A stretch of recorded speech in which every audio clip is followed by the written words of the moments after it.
এতিয়া ওলাই আহিছিলোঁ, মই ছাতিখন অনা নাছিলোঁ, তো বৰষুণ পৰি আছিলে চেপ চেপকৈ। এতিয়া আকৌ ৰুম গ'লোঁ, লৈ আহিলোঁ, এতিয়া নাই, বৰষুণ নাই।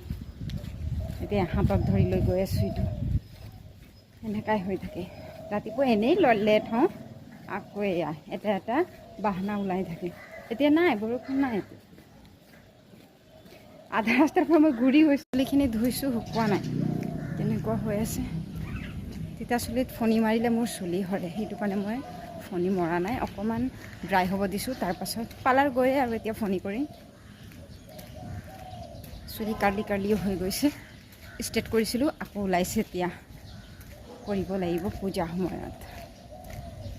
ৰাতিপুৱা ইমান ধুনীয়া বতাহ দি আছে,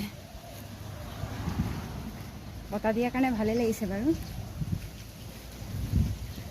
আৰু যেতিয়া মই পূজা কৰোঁ, এয়া চাব পাৰে বেলপাত, ইয়াৰ পৰাই লৈ যাওঁ।